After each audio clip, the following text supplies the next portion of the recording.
Captain Sarah Chen stood at the helm of the ESS Nightshade, her eyes fixed on the holographic display, showing the vast emptiness of space before her. The stealth vessel, humanity's most advanced reconnaissance ship, drifted silently through the darkness between the stars. To any observer, if there had been any capable of detecting them, the ship would have appeared to be nothing more than a slight distortion in space, a heat mirage among the stars. Contact, bearing 030. Lieutenant Marcus Rodriguez reported from his station, his voice barely above a whisper despite the fact that sound couldn't travel in space. Old habits died hard when you served on a stealth ship. Sarah's fingers danced across the holographic controls, bringing up a detailed scan of the contact.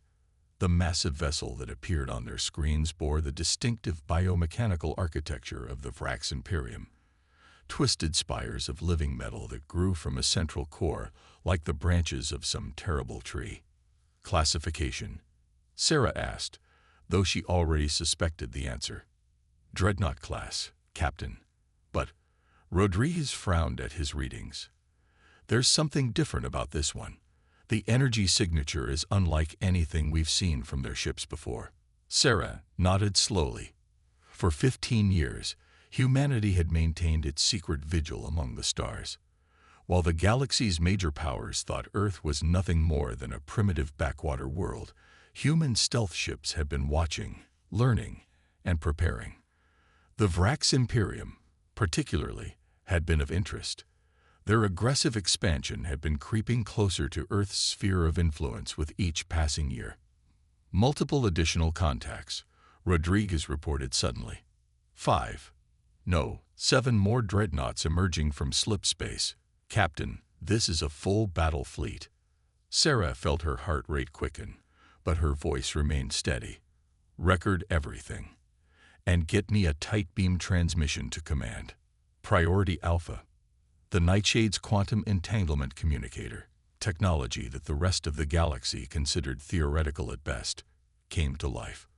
Within seconds, Sarah was looking at the holographic image of Admiral Helena Wright, the commander of Earth's hidden fleet. Captain Chen, the Admiral's expression was grave. I take it this isn't a social call. No, ma'am. We've detected a Vrax battle fleet approximately 2 light-years from the Arcturus colony. 8 dreadnoughts, all showing unusual energy signatures. Something's different about these ships. The Admiral's hologram flickered as she leaned forward. Different how? Their power outputs are off the charts, ma'am. And the biomechanical integration appears more advanced than anything we've observed before.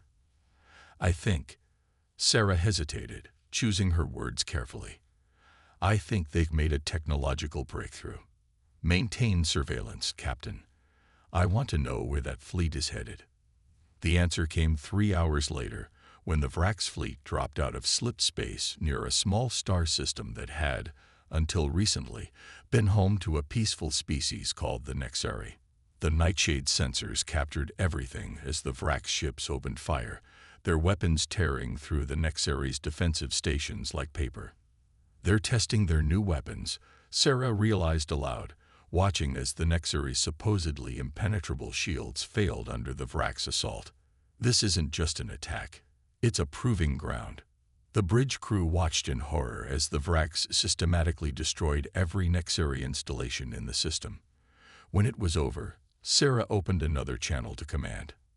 Admiral, we've just witnessed the complete destruction of the Nexari defense fleet. The Vrax ships, their weapons are capable of bypassing shield harmonics we thought were mathematically impossible to breach. If they can do this to the Nexari, they could do it to us. The Admiral finished. Return to Earth immediately, Captain. The Council needs to see this footage. As the Nightshade prepared to jump home, Sarah studied the sensor readings one last time. The Vrax ships were already preparing to move on to their next target. Their heading made her blood run cold. They're moving toward Earth space, she reported. Not directly. They're taking a circular route, probably to test their weapons on other species first. But their ultimate trajectory is clear. The Admiral was silent for a long moment. Then it's time, she said finally. The Council will have no choice now. We can't remain hidden any longer. Sarah nodded grimly. Humanity had spent decades preparing for this moment, developing technologies that would seem like magic to the rest of the galaxy. They had ships that could transform their configuration mid-battle, quantum weapons that could target an enemy through their own shields, and artificial intelligences that could predict and counter enemy tactics in microseconds. But they had hoped to have more time. The Vraks were moving faster than anyone had anticipated, and their new weapons changed everything.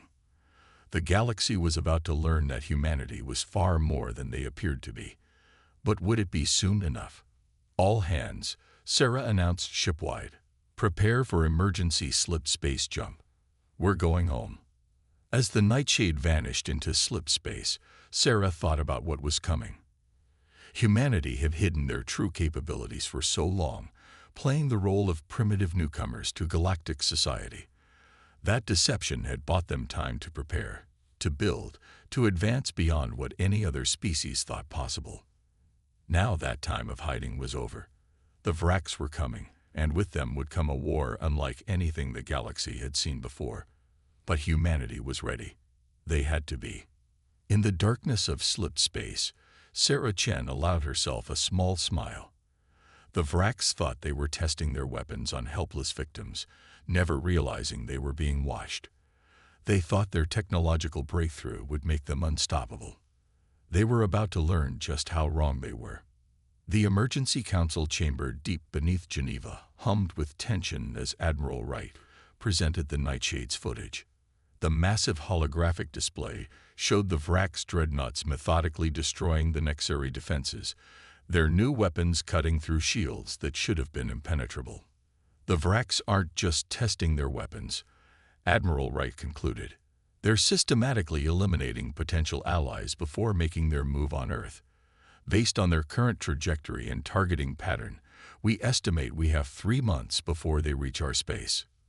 Director James Chen of the Quantum Defense Initiative, no relation to Captain Chen, stood up from his seat at the council table. Then it's time to deploy the Chimera-class vessels. A murmur ran through the chamber. The Chimera project had been humanity's most closely guarded secret, ships that could transform their entire configuration in combat, adapting to any threat in real time. They were the pinnacle of human engineering, combining artificial intelligence, quantum computing, and metamaterials in ways that would seem impossible to most species. The chimeras aren't fully tested, General Maria Santos objected. We planned another 6 months of trials before deployment.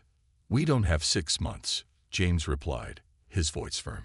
And we've had success in all major combat simulations. The real question is, do we wait for the Vraks to reach us, or do we take the fight to them? Before anyone could respond, a priority alert flashed across the chamber's displays. A transmission was coming in from the ESS Stalwart, one of humanity's forward observation posts.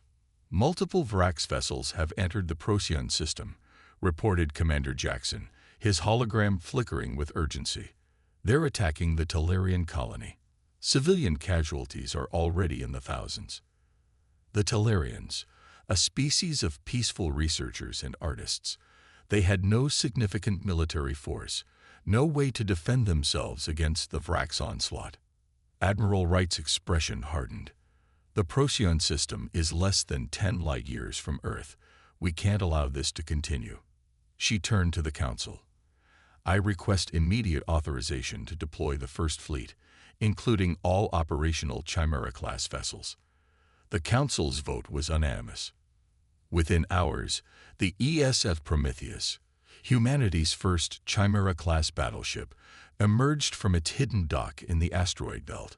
Captain Diana Walsh stood on its bridge, watching as her crew prepared for humanity's first true interstellar combat operation.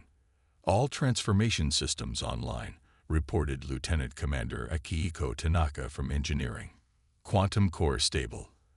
Tactical integration at 100%.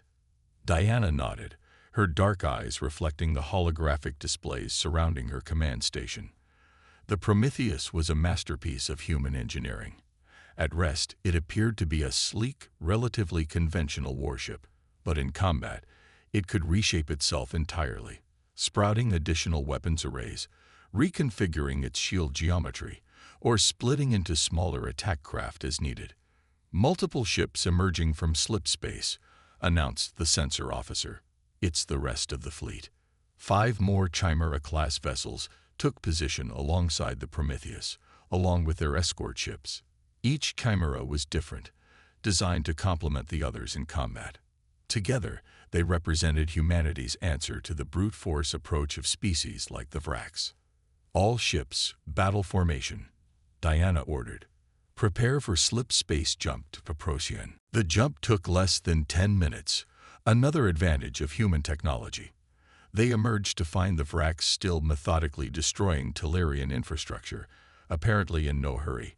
Why should they be? No one in the galaxy was supposed to be capable of challenging them. "Multiple Vrax dreadnoughts detected," reported the tactical officer. "Same configuration as the ones from Captain Chen's report." Diana allowed herself a grim smile. "Let's introduce ourselves, shall we? All ships, initiate combat transformation. Target the nearest dreadnought." The Prometheus shuddered as its transformation began. Sections of the hull flowed like liquid metal, reforming into new configurations. Additional weapon ports emerged, powered by the ship's quantum core. The AI tactical system analyzed the Vrax energy signatures in microseconds, adjusting shield frequencies and weapon harmonics for optimal effect. The Vrax didn't even notice the human fleet at first. Their sensors, designed to detect conventional ships, had trouble tracking the transformed chimeras. Their first warning was when the Prometheus's main weapon, a quantum phase cannon, fired. The beam struck the nearest dreadnought's shields and passed through them as if they weren't there, cutting deep into the vessel's biomechanical hull. The Vrax ship's response was sluggish, confused. They had never encountered weapons that could simply ignore their defenses. "All ships, engage," Diana ordered. "Protect the Tellurian colony at all costs." The battle that followed would later be known as the Revelation of Procyon, the moment when humanity showed the galaxy its true face. The Chimera-class vessels danced through space, their forms constantly shifting to meet each new threat. When the Vrax adapted their shields, the human ships simply reconfigured their weapons. When the Vrax concentrated their fire, the chimeras split into smaller attack craft, overwhelming their targeting systems. But it wasn't a one-sided battle. The Vrax weapons were indeed powerful, and 2 human escort ships were destroyed in the initial exchange. Even the Chimera's adaptive shields struggled against the raw power of the Vrax's new weapons. Port shield matrix failing. Tanaka reported as the Prometheus shook from another hit, transforming to compensate. The ship's entire port side reconfigured, spreading the shield load across a larger area. The AI tactical system was already calculating the counter-attack vector. "Target their primary weapon nodes," Diana ordered. "All ships, coordinated strike pattern Delta." The human fleet moved as one, their actions coordinated by linked quantum computers. The Vrax found themselves under attack from multiple directions simultaneously, their powerful but relatively inflexible ships unable to respond effectively to the constantly changing threat. One by one, the Vrax dreadnoughts began to fall. Some were destroyed outright, while others, their biomechanical systems failing, attempted to retreat into slit space. The few that escaped would carry word back to their empire. Humanity was not the primitive species they had appeared to be. When it was over, Diana ordered her ships to assist the Tellurian colony. As rescue operations began, she received a transmission from a Tellurian elder. "We had no idea," the elder said, his crystalline features reflecting the light of his burning world. "All this time, your species had such power, and yet you never used it to dominate others." Diana's response was measured. "We developed our technology not to conquer, but to protect. Today, that protection extends to your people as well." But as she looked out at the debris field that had once been a Vrax battle fleet, Diana knew this was just the beginning. The Vrax would return in greater numbers, and they would not underestimate humanity again. The time of hiding was over. The galaxy was about to change, and humanity would be at the center of that change, whether they were ready or not. News of humanity's victory at Procyon spread through the galaxy like a shockwave. Species that had dismissed Earth as a primitive backwater now scrambled to reassess their intelligence. The Vrax Imperium, for the first time in their history, called an emergency session of their high command. In the depths of their fortress world, Vrax Supreme Commander Koth Nar raged at his assembled generals. The massive chamber, built from living metal that pulsed with bioluminescence, echoed with his fury. "How did we not know?" he demanded, his biomechanical augments flaring with anger. An entire species hiding this level of technology right under our sensors. But while the Vrax plotted their revenge, humanity was already moving to the next phase of their plan. Deep within Earth's quantum defense complex, Dr. Maya Patel stood before a holographic representation of her life's work, the Quantum Nexus Network. Around her, dozens of technicians monitored the massive array of quantum computers that would soon link every human ship in the fleet. "The Vrax will return with everything they have," she explained to the assembled military leadership. "But they're still thinking in terms of conventional warfare. The QNN will change the rules of engagement entirely." Admiral Wright nodded thoughtfully. "Explain it to us one more time, Doctor." "In simple terms." Maya gestured, and the hologram transformed to show multiple human ships connected by ghostly lines of force. Every Chimera-class vessel already uses quantum computing for its tactical systems. The QNN links these computers across vast distances, allowing our ships to coordinate instantly, regardless of physical space between them. Faster-than-light communications isn't new, General Santos pointed out. "This isn't just communication," Maya replied with a slight smile. "When the network is active, every ship in our fleet will effectively share a single quantum consciousness. They'll be able to react to threats before they even materialize, coordinate attacks with perfect precision, and adapt strategies in microseconds." Before anyone could respond, emergency alerts blared throughout the complex. The Vrax had been detected entering the Epsilon Eridani system, just 3 jumps from Earth. Admiral Wright's expression hardened. "How soon can the network be operational?" "We've completed all tests," Maya replied. "We can activate it now." "Do it." The next few hours were a blur of activity as the human fleet mobilized. The ESS Prometheus, still bearing scars from the Battle of Procyon, led a task force of 15 Chimera-class vessels toward Epsilon Eridani. This time, they weren't just fighting to protect a colony. They were executing a carefully planned trap. Captain Diana Walsh felt the difference the moment the QNN came online. Suddenly, she wasn't just aware of her own ship. She could feel the entire fleet as if it were an extension of her own body. Every captain, every tactical officer, every ship's eye was now part of a single vast intelligence. "Vrax fleet detected," announced her tactical officer, somewhat unnecessarily. Everyone had sensed the enemy's arrival simultaneously through the network. 27 dreadnoughts, multiple support vessels. They've adapted their shields based on our previous encounter. Diana smiled. It didn't matter. The Vrax were still thinking in terms of individual ships trying to coordinate through conventional communications. They couldn't comprehend what they were actually facing. "All ships," she ordered, her thoughts carrying instantly to every vessel in the fleet, "execute Operation Quantum Storm." The human fleet split apart, each ship transforming as it moved. But this time, their movements were perfectly synchronized through the QNN. As the Vrax opened fire, the human vessels seemed to dance through space in an impossibly complex pattern, their shared consciousness calculating and executing maneuvers that would have been impossible for individual ships. The Vrax found themselves facing an enemy that could predict their actions before they took them, that could coordinate responses faster than thought. When they concentrated their fire on one human ship, the entire human fleet instantly adjusted its formation to distribute the shield load across multiple vessels.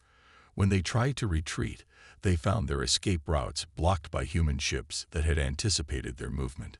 But the true power of the QNN became apparent when Maya activated its second phase.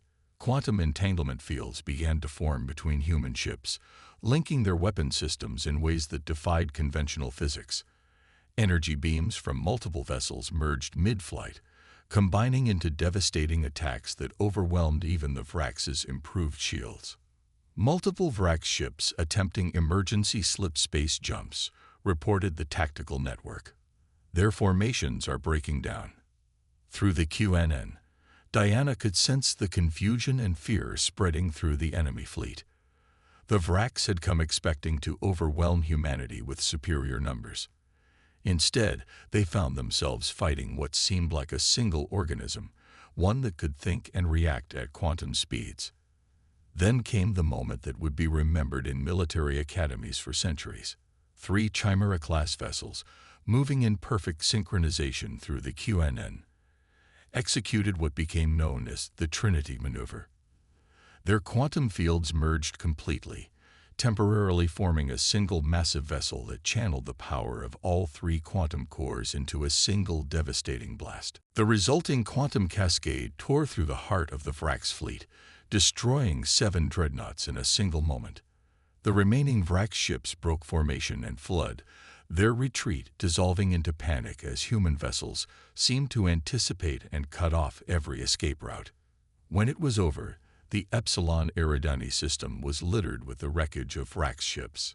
Humanity had won its second major victory, but more importantly, they had demonstrated a level of technological advancement that went beyond anything the galaxy had seen before.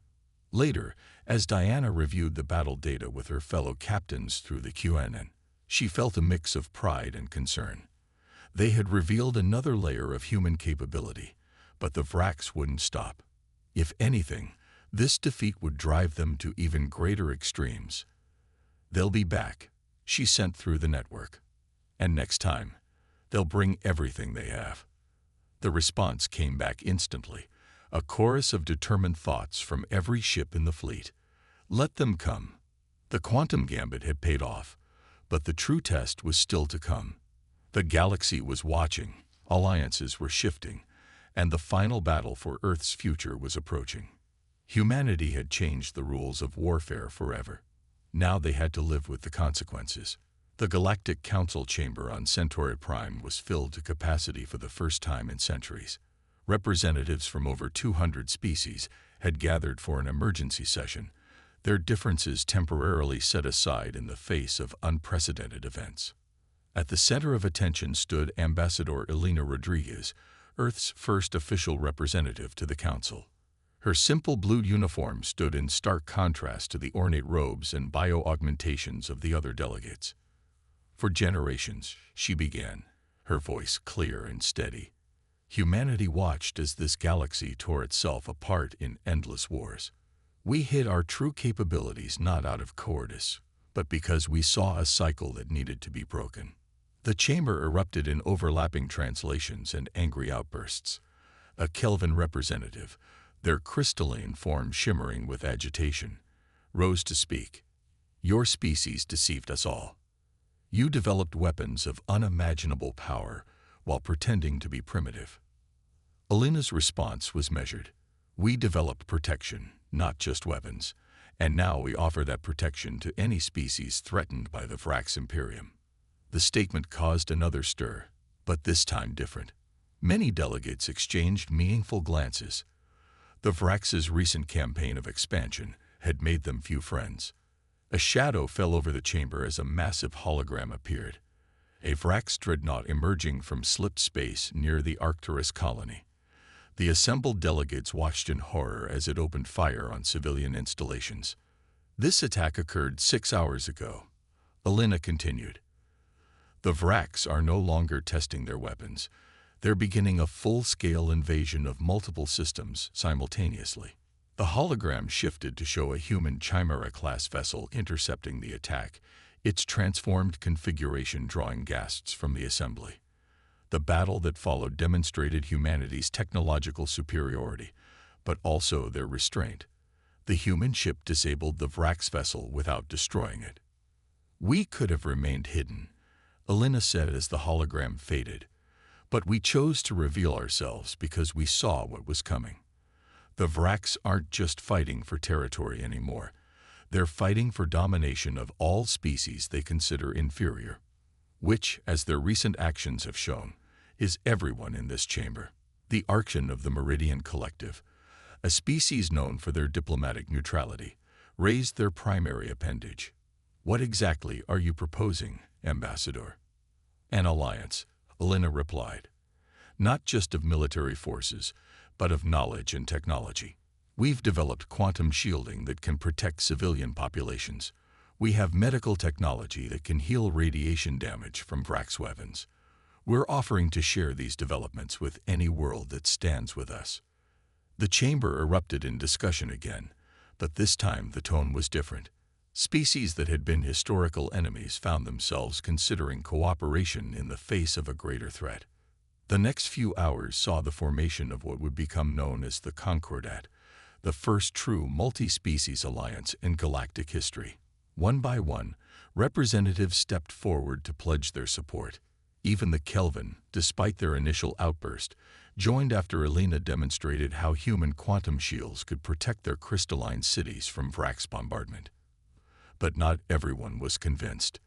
The Zorn hierarchy, ancient rivals of humanity's newfound allies, saw an opportunity in the chaos. Their ambassador, a towering figure in ceremonial battle armor, approached Elena after the session. Impressive performance, he rumbled, mandibles clicking in what passed for a Zorn smile. But you should know, the Vrax aren't acting alone anymore. They found other allies. Elena had been prepared for this. You mean your people have agreed to support their invasion? The Zorn ambassador's compound eyes flickered in surprise. How did you? We didn't stop watching just because we revealed ourselves, Elena replied calmly.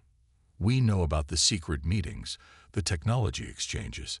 The Vrax promised you a share of conquered territories, didn't they? Before the Zorn could respond, Elena's quantum communicator chimed. She answered, allowing the message to play openly. Ambassador, Captain Walsh's voice was clear despite the vast distance. The Vrax have just launched simultaneous attacks on 3 systems. They're using Zorn phase cannons, weapons they shouldn't have access to. Elena turned back to the Zorn ambassador, whose mandibles were now clicking rapidly in agitation. It seems your alliance is already operational. I hope your people understand what they've aligned themselves with. The Zorn stormed away, but the damage was done. Word of their secret pact with the Vrax spread quickly through the council chamber, strengthening support for the human-led Concordat. Within days, the alliance was formalized. Human quantum technology began flowing to allied worlds, while ships from dozens of species gathered under joint command. The galaxy was dividing into 2 camps, those who sought cooperation and mutual protection, and those who saw an opportunity for conquest. As Elena prepared to return to Earth, she received a priority message from Admiral Wright. The Vrax and their Zorn allies were massing for a major offensive. The final confrontation was approaching faster than anyone had anticipated. How much time do we have? Elena asked. Days, maybe hours, the Admiral replied. They're throwing everything they have at us. This will be the defining moment. Either we prove that different species can stand together, or... She didn't need to finish the thought. Everything humanity had worked for, every alliance they had built, would be tested in the coming battle. The galaxy held its breath, waiting to see if cooperation could triumph over conquest. The combined fleet of the Concordat assembled in the shadow of Jupiter, the largest gathering of diverse species the solar system had ever seen. Chimera-class vessels flew in formation with crystalline Kelvin ships and the organic hulls of the Meridian Collective, all linked through humanity's quantum nexus network. On the bridge of the ESS Prometheus, Captain Diana Walsh watched the tactical display with growing concern. The Vrax-Zorn alliance had assembled an armada of unprecedented size. Over 300 capital ships, including 50 of the new dreadnoughts. They're not just coming to defeat us. Admiral Wright's hologram observed from Earth Command. "They're coming to end this decisively." "Good," Diana replied. "Because so are we." Dr. Maya Patel's voice came through the quantum link. "The final modifications to the QN are complete. Every ship in the Concordat fleet is now fully integrated. What we're about to attempt has never been done before. A multi-species quantum consciousness." The enemy fleet emerged from slit space in waves, their combined weapons immediately opening fire on the Concordat's defensive lines. But this time, something was different. Through the enhanced QNN, Diana could feel not just human minds, but the crystalline thoughts of the Kelvin, the quantum patterns of meridian consciousness, all working in perfect harmony. "All ships," she commanded, the order carrying through multiple species communication systems simultaneously, "execute evolution protocol." What followed would be remembered as the most extraordinary display of unified combat in galactic history. Ships of different species moved as one, their diverse technologies complementing each other in ways their designers had never imagined. Kelvin crystal ships focused enemy fire through their structures, amplifying human quantum weapons. Meridian organic hulls adapted in real time, guided by human tactical eye. The Vraxorn Alliance found themselves facing not just advanced technology, but an entirely new form of warfare. Their rigid command structure couldn't adapt to an enemy that thought and moved as a single organism while maintaining the strengths of its diverse parts. But the enemy's numbers were still overwhelming. Several Concordat ships fell in the initial exchange, their crews evacuating through quantum teleporters, another human technology now shared with their allies.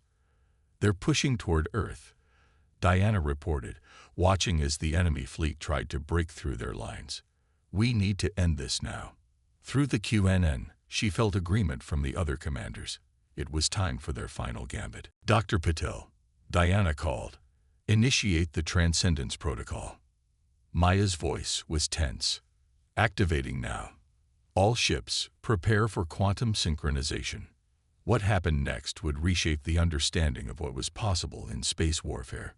Every ship in the Concordat fleet began to glow with quantum energy, their forms becoming fluid, interconnected. The QNN wasn't just coordinating their actions anymore. It was combining their technologies in real time. Human quantum cores merged with Kelvin crystal matrices and meridian organic systems, creating something entirely new. The space between allied ships filled with strings of quantum energy, forming patterns that defied conventional physics. The Vraxorn fleet hesitated, their sensors struggling to comprehend what they were witnessing. In that moment of confusion, the Concordat struck. Waves of quantum crystal energy washed over enemy ships, bypassing their shields completely.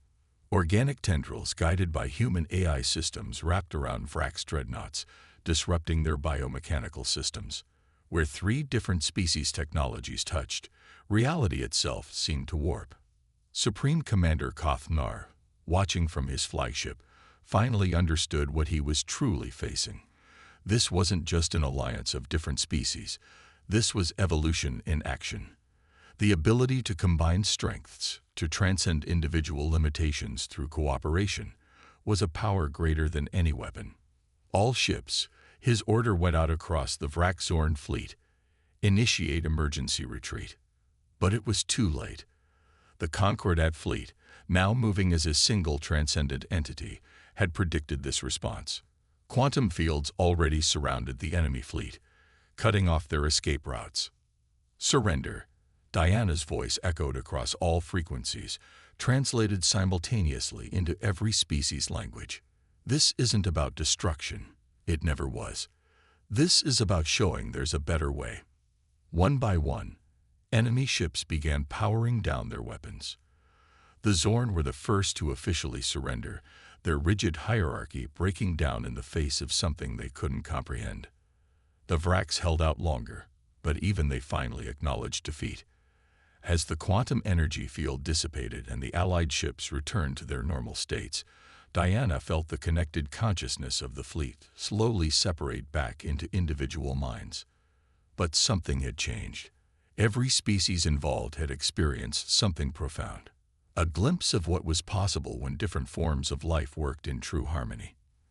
In the days that followed, the galaxy changed. The Concordat became more than a military alliance, transforming into a forum for technological and cultural exchange.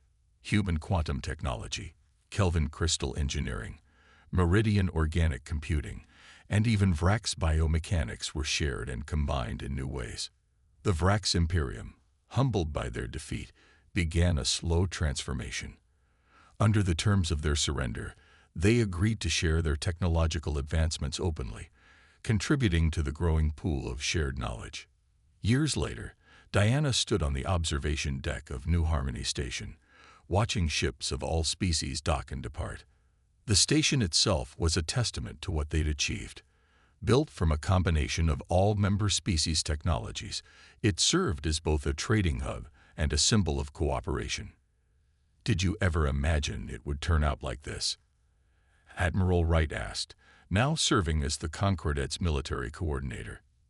Diana smiled, watching a human quantum ship dock next to a Vrax biomechanical vessel, their crews mixing freely on the station's promenade. No, she admitted. But that's the point, isn't it? Evolution isn't about predicting the future. It's about being ready to adapt when change comes.